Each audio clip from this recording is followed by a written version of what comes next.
Hey all, this is Abel James, and thanks so much for joining us on the show. What's the secret to losing weight as a foodie who refuses to sacrifice joy or flavor? This week's guest changed the way that we think about food and mom and pop businesses in America. He's a legend in journalism and beloved in the food world, saving countless independent restaurants from certain destruction.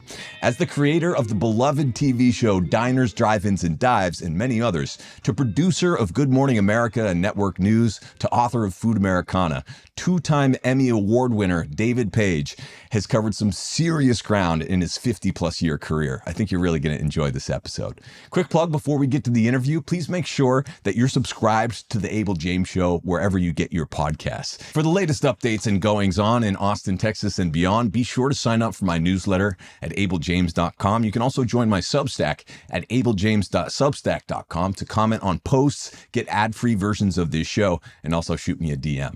That's at abeljames.substack.com. Look forward to seeing you there. All right, on this episode with the legendary David Page, you're about to discover why giving a shit is the secret to success, why offal and haggis deserve a spot on your menu, how reality TV and the internet destroyed truth and what to do about it, and much more. All right, let's go meet David.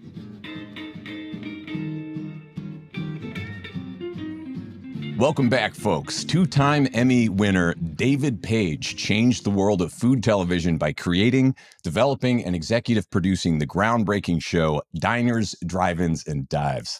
Before that, as a network news producer based in London, Frankfurt, and Budapest, he traveled Europe, Africa, and the Middle East, covering some of the biggest stories in the world and developing a passion for some of the world's most incredible food.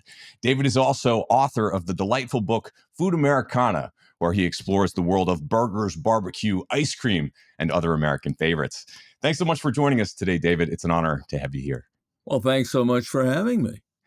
So I've been a fan from afar of your work for many years, as we were saying before I started recording. I think you've done an incredible service to the world of food and largely culture as well, not just in America, but really everywhere. But what was it about covering some of these, very important and thought of as important things in the world of news to transitioning to the world that is sometimes thought of as more frivolous or entertainment based, the world of food.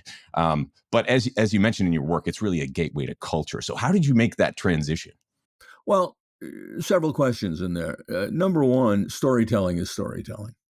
Okay. Number two, I approach what I do as a continuation of journalism. It's got to be accurate. It's got to be fair. It's got to be correct. You have to find out what the facts are and go with them. That was a standard I applied to Diners, Drive-Ins, and Dives, which frankly confused the network because, I had an executive tell me on more than one occasion to fake something. And I said, no, I'm not going to do that. When I went overseas, I'm not sure anyone uses the term anymore. When I went overseas, initially, after years as a local reporter and producer domestically, the assignment came kind of as a surprise to me. I had never considered living elsewhere. And frankly, while I was arguably reasonably well educated, it occurred to me there was a whole lot I simply did not know about the places I was now being sent. And this was pre-internet. You couldn't just Google Czechoslovakia. And I found out pretty quickly that one of the ways to begin, I say begin because how do you understand another culture, but to begin to understand another culture and another country's history is through their food. Because it's reflective. Cuisines, which, by the way, are for the most part not national, they're regional based on what was grown in a certain area. But cuisines reflect what the reality was and to some extent still is in a particular place. When I lived in Frankfurt, Germany, at the time West Germany, on the rare day off, I would drive at a very high rate of speed down the Autobahn to Strasbourg to have a dish called choucroute. Well, Strasbourg's in France. Choucroute is a German dish, but it's reflective of the fact that that city went back and forth in terms of who owned it between Germany and France repeatedly. when I went to Italy, to let's say Tuscany, and the foods centered to a great extent around wild boar, that reflects the fact that that area had long been poor, and if you wanted to eat meat, you had to kill it yourself. And wild boar ran relatively rampant, so that was available to you. I used food. Well, I used it to eat and enjoy, but it became for me indicative of so much more about the cultures I was working in. Of course, there was the time, my first trip to Austria, we finished, because of the time difference, you would send your story to nightly news at, around midnight European time. We finished up, and I asked the Austrian drivers who were working with us, I said, hey guys, take me to your favorite restaurant. So they took me to a Texas ribs joint. No way. Yeah. Not a particularly good Texas ribs joint either. Sometimes that says a lot, but it's incredible what a food or a type of food, a cuisine can say. Like the first time I went to to Hawaii and saw and experienced what they did with Spam, my mind was completely blown because But you know the history of that, of course. yeah, maybe you could share it quickly, but a lot of people don't know the history of some of these incredible foods. That's one of the things I love about your book is you really dig in. Before uh, easy cargo transportation of food by airplane, there wasn't you couldn't send stuff to Hawaii or Guam, which is another place that's big on Spam, that would spoil. And look, Spam doesn't spoil. It apparently has the half-life of a nuclear isotope. So Spam became a popular utilitarian dish in Hawaii, and now, of course, there's Spam musubi. That's the most famous dish. It's basically sort of a sushi roll, but using Spam instead of fish. And by the way, you don't have to have fish for it to be sushi. And the same situation in Guam. Far away. How do you get food there? Well, Spam traveled. Yeah, Spam. By the way, you talk about local culture and what's available. I don't particularly enjoy most Hawaiian cuisine because it's tremendously bland. The reason it's tremendously bland, and it's with the addition or influences from Japan mostly, and soy sauce and mirin, it's become less bland over the years. But traditionally, native Hawaiian dishes like kalua pork are tremendously bland because there was only one seasoning, and that was sea salt extracted on the rocks from the ocean. There was nothing else. There was no pepper. Um, and that's a reflection of the life that Native Hawaiians were living.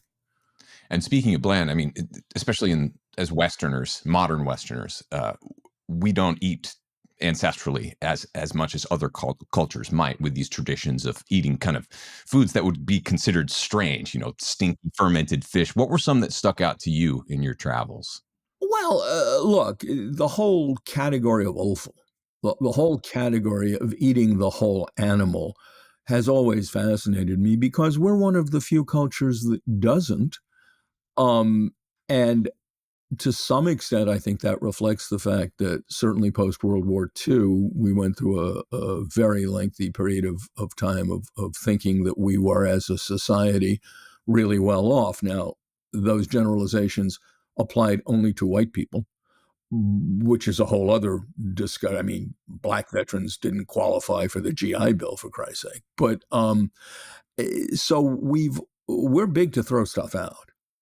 Other cuisines, other cultures are not, and to a great extent take great pride and pleasure in using every part of the animal. I mean, you talk to some chefs and chefs who are into what's called nose to tail cooking, and they'll often talk to you about a respect for the animal when you kill it, and that it is disrespectful to kill an animal and then throw half of it away.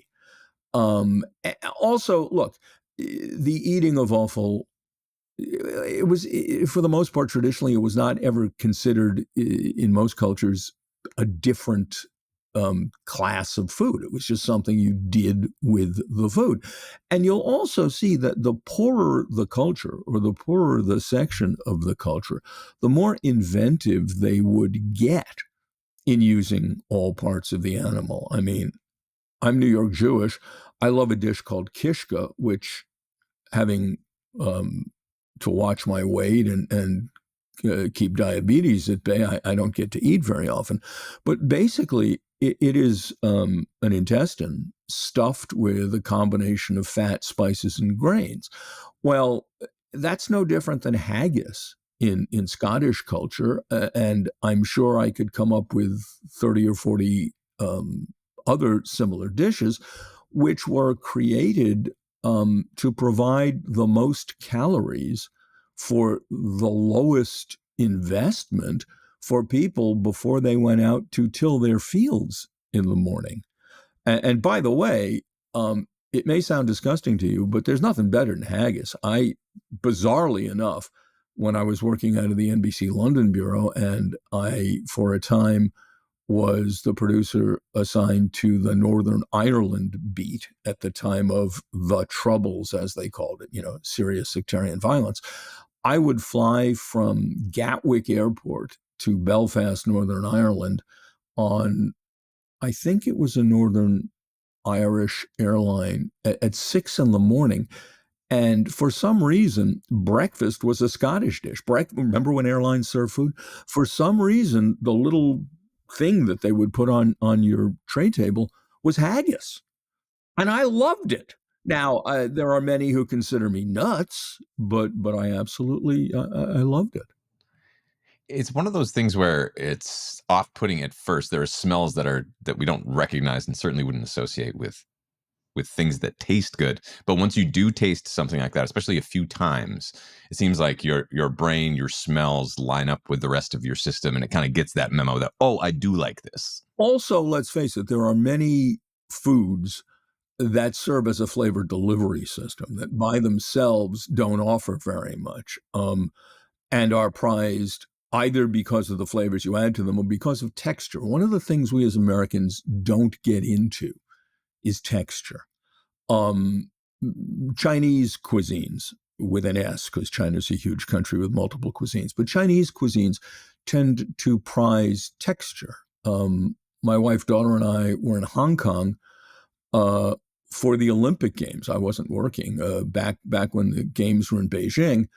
My daughter was not at Olympic level, but she was a competitive equestrian at the time, and we wanted to see the equestrian games, which were held in Hong Kong, not Beijing, ostensibly to include Hong Kong in the games, but realistically, no one was bringing a $1 million horse into mainland China, given concerns about contagious illness for the animals. So they held those in Hong Kong.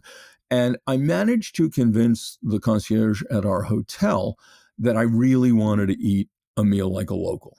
And they never believe Westerners when you make that argument. But I finally got through to him, and he directed me to a place. And going into it reminded me of visiting Mott Street in Chinatown in New York with my grandfather, because you go downstairs and you end up, it's subterranean. Anyway, we go downstairs, it's a huge room, and it's just filled with communal tables. And best I can tell, we're the only non-Asians in the place. And we have to make, there's no one greeting you. So we find a spot at a table. And it turns out to be like a dim sum restaurant. Not like it, I guess, a dim sum restaurant. Servers going around with what appear to be bamboo steam baskets, and you stop them and you get what you want. And it was a fascinating experience, because when we finally got someone's attention, the first thing that happened is they brought over for each of us a bowl with water in it, tepid water, and some utensils, chopsticks and a soup spoon, which, by looking around, I realized we were supposed to wash in the water. So the only sanitation going on here was wash your stuff anyway. And so we're pointing and stuff's around. It's all good. And then I point to a server to her basket, and from behind me, an elderly gentleman No one has spoken to us, and certainly I've heard no English. But this guy behind us pipes up, "That not for you." So, of course, I had to try it. It was duck foot, which has a texture. It's chewy, not a lot of flavor, but I survived. Yeah. We've had plenty of chicken feet because we use, Well, another food of poverty. yeah. No, I mean there's a great story about the Sunday bird in American Southern African American culture. The chicken would tend to be served on a Sunday, um, to a great extent because it was not a cheap food. And if you had chickens and you were raising them, the argument always was, well, I can't kill something that's laying eggs. So chicken was served on Sunday. And I'm pointing with very broad brushes here. Please understand that. But, uh, uh, and the preacher would be hosted on a rotating basis by various members of the congregation. So when the preacher came over, he was offered the first option at what he wanted from the bird, and then mom and dad would get theirs. And by the time he got down, to the fifth kid, it was chicken feet and wings. So learn to love them. And there's something to it. I mean, it's one of the most powerful sources of collagen, which now people are spending umpteen $1 billion on supplements to get Of course. when you Well, can. look, we're trying to. I used to say about making TV news, by being there with your camera, you are distorting reality. Your job in the edit room was to return the perception of reality to what you distorted by your presence. We do kind of the same thing with our food system these days. We've taken everything out and now we're looking for ways to put it back in. I mean, all of these supposedly good for you food products, with probiotics or prebiotics or this, that, or the other thing, first of all, so many of them don't have enough of anything to matter. But secondly, it's almost, I'll be straight out politically. Look, I'm to the left of Genghis Khan. I'm not a Trump supporter. I can't stand Bobby Kennedy. But there are a few things that the Maha movement says, even if it doesn't do. John Oliver last night, and several weeks ago when this airs, did a segment on the false promises of Maha. But the argument being made there, which is that honest whole food is better for you than crap, is kind of hard to dispute. Yeah. That's one of the things that I take issue with slightly, even if I agree with a lot of the things that are being said with a political spin now, is that these didn't used to be political conversations. This used to be something that was more just like it's the right of people to be able to eat real food that comes from the natural world that's unadulterated. And then what Well, complicates but that? hold on. It's been a long time since available food in the United States was, for the most part, what you're talking about. True. Uh, and its beginnings were probably more benign than you want to think. I mean, there's a great book I read years ago called Paradox of Plenty by a Canadian academic that talks about how so much of our processed food system grew out of the euphoria of the post-World War II years, where everything modern and new seemed like it had to be better for us. So, I'm sure the intent on the part of consumers was there. Once Campbell's realized that they could sell you soup in a can, they were going to sell you soup in a can, but that's a different story. There's another kind of principle that seems to apply, or a cycle that kicks in over time with food, where like in the 50s, you talk about ice cream in the book and how at first it was quite natural and made from cream and simple ingredients. But then over time they added more air and they realized that they could reduce the butter fat. They could increase the volume that they're making while also increasing profit margins, that whole thing. And then it kind of gets carried away. People lose the idea of what ice cream is. Then Ben and Jerry's comes in and says, let's return to nature. Let's make stuff that actually tastes good. I don't care about the butterfat percent. And this is back in the 70s. But then nature wins again. And so we see this kind of nature goes out of favor, comes back into favor. Look, what happened is economic. It's like owning a designer bag. Uh, Having the interest or the money to buy what has become a super premium product makes you hip and cool. So ice cream has stratified into, everyday ice cream, the stuff below it, which is often not ice cream. Ice cream is defined, I think it's 10% butterfat minimum. It might be 10 and a half. Below that, it's frozen dairy dessert. And the higher you go in butterfat, theoretically, the better the ice cream, although that's not true. You get to a point where you don't want to be eating a stick of butter. And by the way, there's nothing wrong with a Mr. Softy that takes you back to your childhood that isn't ice cream. It's less than 10%. And it's obviously it's not a great thing, but it fulfills a particular need for you. What Ben and Jerry's did, though, was they really invented's the wrong word. They were the first to widely publicize and widely market the add-ins concept. My recollection is that Steve Harrell, at his ice cream store in Northampton, Massachusetts, which is now owned by his ex-wife, Judy Harrell, that he was probably the first to say, hey, why don't I chop up some stuff and put it in the ice cream? That's how that whole market grew. And what people don't realize is that one of the two, either Ben or Jerry, who did I talk to? I think I talked to Jerry, so it was Ben who had didn't have a good sense of smell, which translated into he didn't have a good sense of taste.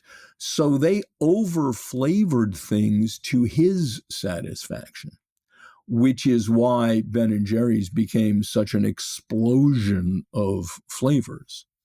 Isn't that interesting? Yeah, the Cherry Garcia is very cherry forward. Yeah, and I'm not a cherry guy, so it's not my favorite. Yeah. Well, let's talk about barbecue a little bit next because this is Please. near and dear to my heart.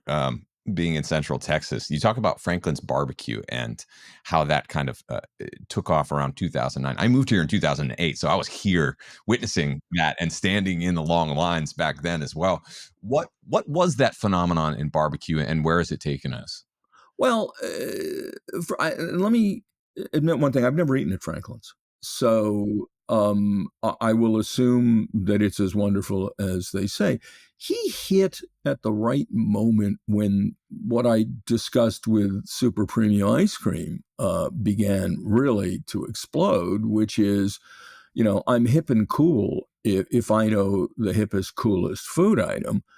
And he caught a wave. Um, he's very talented at making barbecue. B, he changed the definition of what traditional barbecue was. Barbecue in Texas, it's very different in Texas than it is in the Southeast. Barbecue in Texas began as a way to use bad cuts and meat that was going bad. There were Czech and German immigrants living in Central Texas, and some of them were butchers, and they had to come up with a way to get value out of tough cuts and meat that was kind of closing in on its death date. And that really spurred the Central Texas barbecue movement. Which was to do the best out of product. What Franklin did is he started using prime beef, which kind of changes the definition of the product in the first place.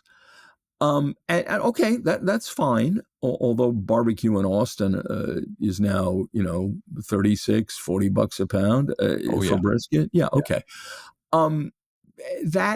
That redefined things. It all, and others had to follow suit. I mean, Louis Miller's Barbecue in Taylor, which has been in the Texas Monthly Top 50 forever, and to which I have been. I shot diners there. I've stayed in touch with the family. I included them in my book. They, for a while, had to move to prime beef to stay competitive. I think they're back to choice now. But, is it cheating? I don't know. I interviewed, in fact, an episode of Culinary Characters Unlocked featured Allie Clem, who owns La Barbecue in Austin, which holds a Michelin star. Allie uses choice beef. She frankly told me that she finds prime too fatty to get the proper distribution of the flavor of the fat through the meat they make, because they don't do a 12-hour cook. They're pretty fast. They only cook for 6.5 hours. Oh, wow. Yeah. And she says the fat distribution simply ends up better with choice, because if they're using prime, you still have globs of white fat in the finished product. Well, there are so many different factors and variables at play. You kind of have to have your own little secret technique, but I wanted to ask you about some of those secrets that might be in your bag of tricks, because one repeating theme that I saw through especially the barbecue section of your book is that the secret is that there are no shortcuts. There may be like a special technique that they use, but you There can't are no skip. look. There are no shortcuts. On the other hand, there are multiple techniques. Traditionally, if you're painting with the broadest brush, you define barbecue as something cooked low and slow, which it probably still is in most places, except go to Memphis. The most celebrated ribs in Memphis are arguably at the Rendezvous, and they cook them. And by the way, low and slow over indirect heat. They cook them fast in what used to be a coal chute over direct flame. So, whatever works. Everyone's got their own technique, and the result is what matters. Personally, I don't care how you make it. I care what it tastes like. And is that the trick to diners, drive-ins, and dives? Like, what were the, if you could pool the best practices from like the best Giving a places that you shit. visited? What's that? It's giving a shit. It's Yeah. all about the passion and the care and the desire to please people that Hmm. motivates the owner. Good food only comes from people who want to make people happy by serving them good food. If you open a restaurant with your eye on the profits, not the product, well, I'd like to think you're going to fail. You may not. There's an awful lot of crappy food being served out there. But really good food comes from people who care about making really good food. What about the business of that? How do you, or how have you seen people maintain that passion over the life cycle of business? Well, it's hard. And look, if you can't maintain the passion, you're going to go out of business, or you're going to start making crappy product. In which case, depending upon the audience you can attract, you may or may not go out of business. Um, but it's an unforgiving business. The profit margin in restaurants is tiny. And the pressures on independent restaurateurs are the most extreme. Unlike a chain, which can strike a deal with food suppliers, the independent guy has very little opportunity to be in an advantageous position. And you're seeing it. Look, you've been seeing it over the last few years. Certainly, COVID took an awful lot of independent mom and pop restaurants out of business. Now you're seeing another wave of economic difficulty for restaurants, which is being exacerbated by the economy. You're seeing a terrible summer for restaurants in Miami, with predictions that some of their traditional summer slump is going to turn into shutdowns. It's a hell of a business. And look, one of the things I was proudest of in the early years of Diners, which is when I was with it producing the show, is that, and this wasn't why we did the show, but we saved a lot of small I businesses bet. Yeah. that were going to go back. I remember we were attending a horse show in Lexington, Kentucky that my daughter was competing at. And I said, hey, let's go to this barbecue joint that was on the show. And I made the mistake of introducing myself, and they went batshit, and they wouldn't let us pay, which is embarrassing. And they kept bringing food to the table, and they became friends. Although, frankly, at future horse shows, I had to be real careful about how often we would eat there because they wouldn't let us pay. But they explained they were on the verge of bankruptcy when we put them on the show. And then that all of a sudden they had customers and they opened a second location. So I guess we did our little small part toward helping save restaurants. That's a tough business. How did you identify them, at least at the beginning, in a sea of just kind of mediocre or struggling? Well, and the internet was not a thing yet. So we did this the old fashioned way. We reported it. I would pick an area, and look, all of the making of television has a major financial component, which is you can only shoot what you can afford to shoot. So we attempted, we didn't just attempt, we did.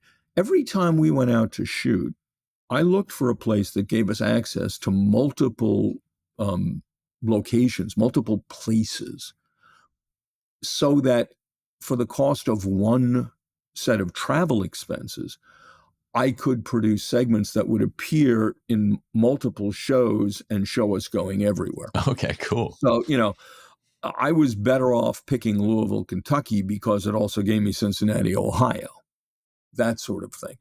So the first thing we would do is pick where we're going or wanted to go. There were a few places that just didn't have the quality of restaurant we needed.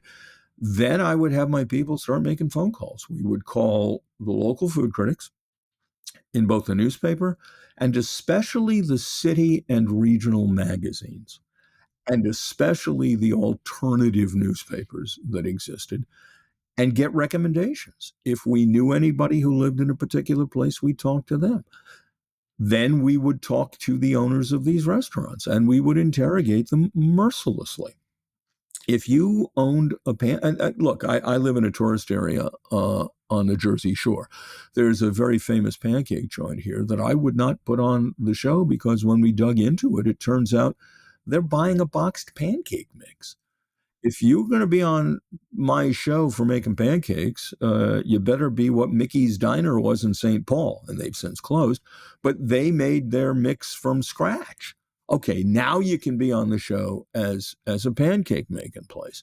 And we were very good at figuring out what was good and what wasn't. And still, 5% of the time when we got to the location, and after the first season, I was not traveling. Producers and crews were going out. I was back at home base putting the show together. But I would get a phone call 5% of the time from Guy telling me, no, this isn't good. And I say, leave, apologize and leave. And the network, first of all, didn't know about it. Secondly, this had not been budgeted for. So I ate those costs. And when they finally found out, they thought I was crazy because they didn't give a shit. But I did. It had to be real and it had to be good. It seems to me, and I don't want to put words in your mouth, but the giving a shit about the show actually is what has made that so enduring too, because it's not like Yeah, well, I don't know what they do now. I mean, I did 11 and left. what But makes it. It's been like 20 years, right? So like yeah, it's 15, 20, something like that. that doesn't happen without you building a great foundation. Is what I'm Well, saying. thank you. Yeah. And I was lucky in that I've been in this business for 50 years. Actually 55 years now. I'm 70. I started at 15 at a little local radio station, WCAT, the kitty cat with the 1,000-watt meow in Orange, Massachusetts. Anyway, I've been doing this for 55 years. This was the first thing that I got to do that was totally my vision. Now, yeah, there was some network interference now and then, but they didn't know what they were doing and they didn't care, So I got to make the show I wanted to make.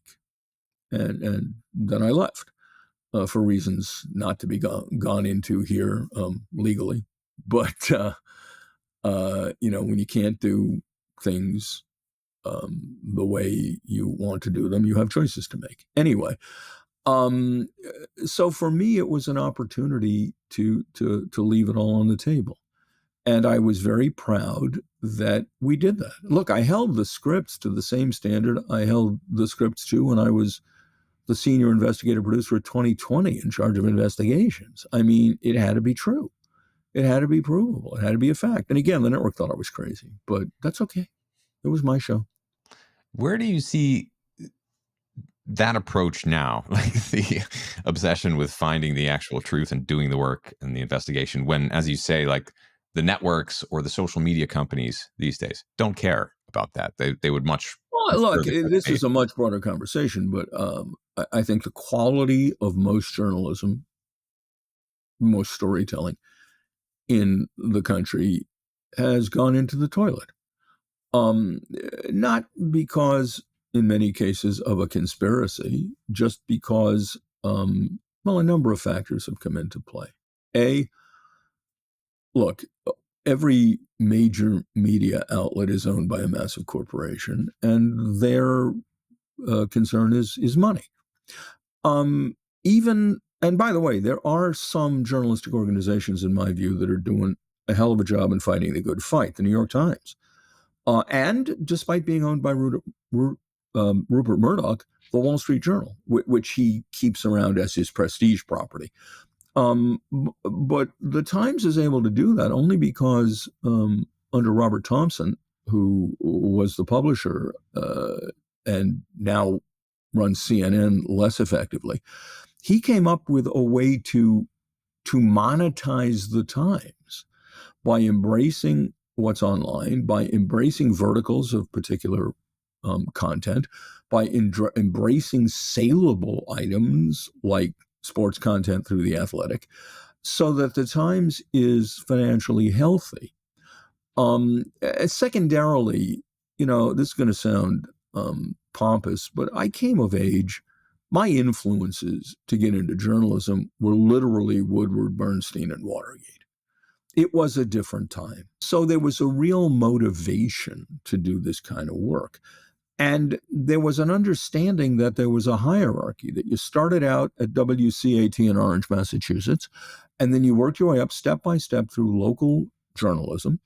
And when you had finally earned your stripes, when you had made the mistakes, when you had learned the hard way, if you were lucky, you would get a shot at going national. Now, the path is you get an internship or a production assistant job, and next thing you know, you're on the desk, and next thing you know, you're a producer, and you're making idiotic mistakes, not because you're evil, but because you don't know any better. I mean, most of, and I'm talking about straight news operations here, or operations that claim to be straight news. Most of their fuck-ups are ineptitude, not bias. Now, there's bias that people have to fight. Look, as I said, I'm to the left of Trotsky, and I was always very proud of the fact that did not appear in my reporting. I'm a committed, well, until Netanyahu, Israel supporting Jew. I have real problems with what the government of that country is doing now, but I'm still a big supporter of Israel. But I also was one of the lead producers on a documentary that back in 87, 20 years after the Six-Day War, that severely questioned the morality of the way Israel was dealing with its occupation. The fact is, you got to leave your own feelings on the table. I don't know that the current generation of journalists, for the most part, feels that way or ever learned that. I think that we're in a time that is driven by social media where everyone who's young anyway has grown up thinking that whatever you believe you ought to say, and you ought to say it as publicly as possible. And if you ever change your opinions, you shouldn't admit that. So, we're not in a good storytelling place. Does that end up reflected in reality? Well, yeah, reality television has screwed everything. I mean, there's a thing called the Frankenbite, where reality producers proudly take half of this sentence and half of this sentence and put it together and make someone say something they didn't say. When I was starting Diners, I had hired a woman with a reality background to be my senior producer. And before we even got on the air, I caught her trying to make a Frankenbite out of something. I said, we simply don't do that. She called me up at home that night.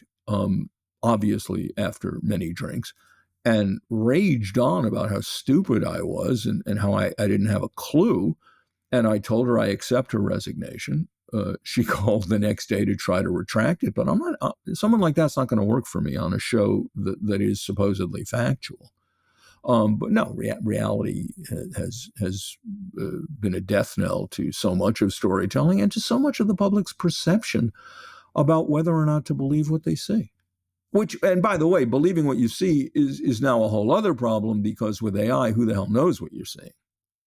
It used to be, as a producer, when I was on my first foreign assignment and my first assignment as leading things, although I really relied on a correspondent, Ike Siemens, who knew what he was doing because I didn't. But in Grenada, an invasion in, was it 83, 84, that Reagan staged supposedly to save American medical students, but really to deflect attention from the fact that we just allowed the U.S. Marine barracks in Lebanon to be blown up by some terrorists. Anyway, I bought footage from a local hotel owner of helicopters, American helicopters, attacking at the beginning of the invasion, which was exclusive at the time. And I think I paid him like $200. And then after the fact, he got upset and NBC paid him more. But the point is, that was, when I put that on the air, people believed it to be true.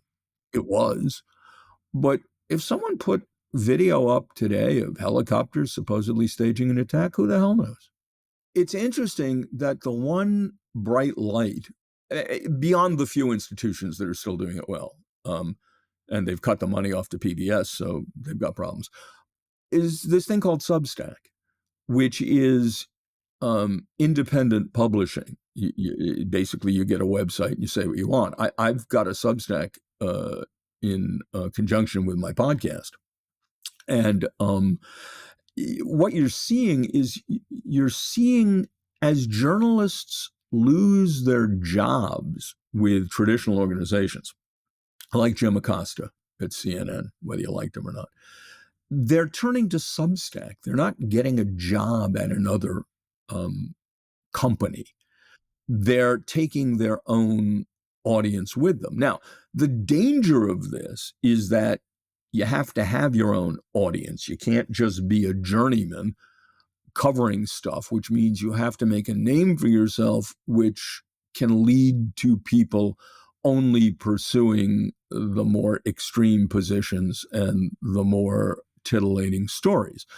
On the other hand, like Robert Reich, the labor secretary under Clinton, who is a noted liberal thinker, has a fascinating Substack in which comes out, I think, every day. My Substack comes out once a week, which I find to be terrific and well worth reading. So that is becoming a platform with its good side and bad side for independent journalistic voices. I don't think that anyone on Substack is going to change the political future of the country. Who knows? In a few years, if people completely lose trust with getting their entertainment and infotainment from other sources, we only really need one for most of us to use. Well, but see, people only, that's the problem. People only read what, or very few people read anymore. People only view something that supports their position, which is why I assiduously read the Wall Street Journal every day. Its editorial position is way to the right of me. But I better read. Now, I'm not a Fox viewer because I think Fox is full of shit. I just think they lie. And there's no point. That's not the other side. The other side was the John Oliver show I just finished watching, in which he acknowledged there are some good ideas coming out of the Maha movement. He eviscerated it for what on balance seems to be their horseshit factor. But you have to acknowledge not everything is black and white. We only have a few minutes left, so I do want to make sure we cover off on this too. Being a foodie, but also keeping your your health biomarkers in line. What has that been like for you over the years, and where are you now? Well, it's been tough, and it took a death scare to get me there. Look, I have fought my weight my entire life. I have two issues. One, I do believe that there is such a thing as a genetic predisposition to being overweight, and I have that from family history. Number two, I'm prone to excess.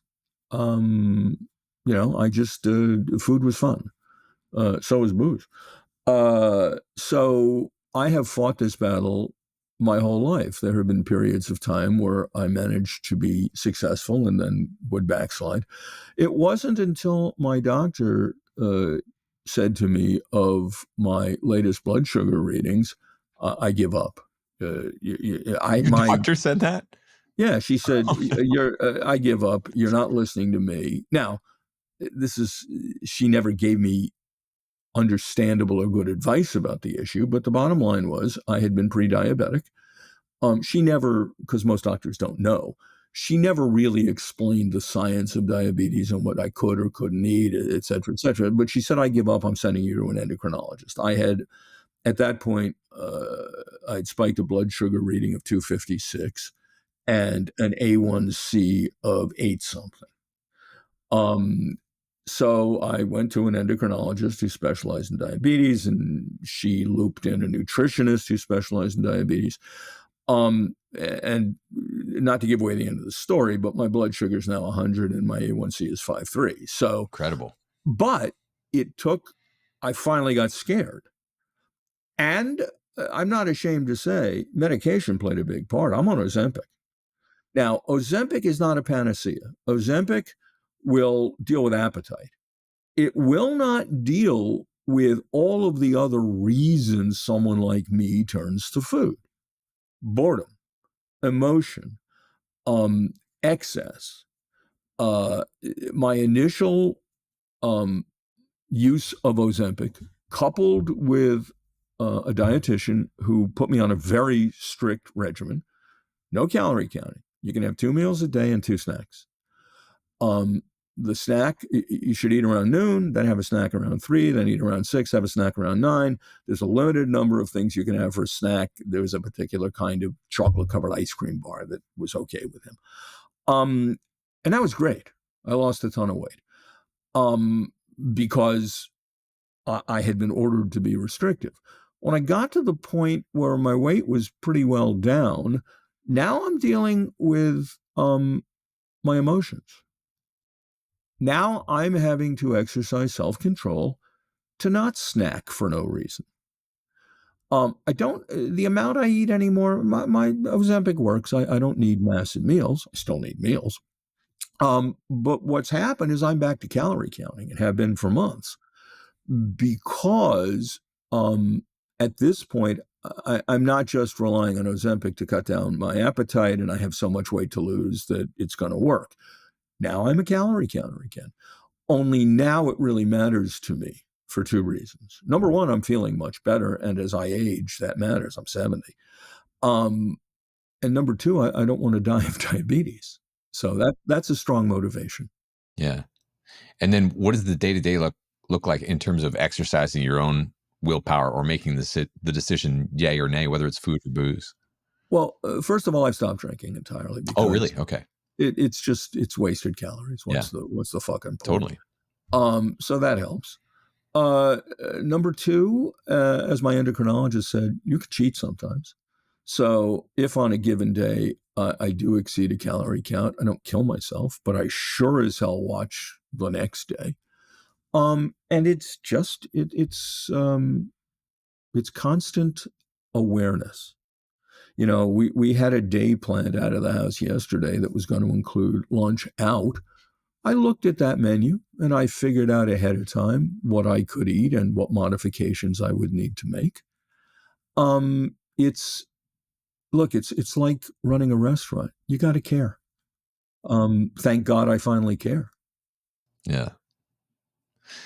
It's worth it. And you still can have your fun from time to time. You just have to kind of dose it out appropriately. Last night we went out, had some for the first time we had heard about this mochi homemade from scratch ice cream place, and it just has all these kind of like incredible desserts. Now, this is rice-based Asian ice cream, correct? Yes. How was it? It was absolutely fantastic. It was the best ice cream and the best treats, honestly, I'd had for a long time. We have a really high, like, we're not going to splurge on Dunkin' Donuts or something that's just kind of like junky. We're going to save it for the real stuff. And this just floored me. It like made my whole week. Absolutely fantastic. But you don't have to like order everything and eat it all for that to happen, right? And you can't then do it again Yeah. the next day. That's the trick. Look, it's a matter of averages. Yeah. Okay. I weigh myself every day. Some would say I shouldn't do that. I should weigh myself once a week, but I weigh myself every day. I keep a very close eye on it. And, you know, a cheat can't become a trend, is what it boils down to. But if you've cheated and enjoyed it, great. You enjoyed it. You know, what I don't like is people who have never had a weight problem telling me that, okay, you can have ice cream, but only a really little portion. Fuck you. That, I'm not going to do that. I'm not going to take the treat and make it not a treat. It's riding the gas and the brake at the same time. Look, I can't do that either. The first real cheat early on in my losing weight, getting healthy, we went to visit some friends in Ann Arbor, Michigan. Ann Arbor, Michigan has a place called Zingerman's Deli. Zingerman's Deli is arguably the finest deli on earth, even though it's not in New York or California. They make their own rye bread. At that point, I was not eating any bread whatsoever. But I was not going to go to Ann Arbor, Michigan and not have a pastrami on rye at Zingerman's, which kicked my blood sugar up from right after lunch from 100 to 165. And you know what? I planned on it and it was damn good. Yeah.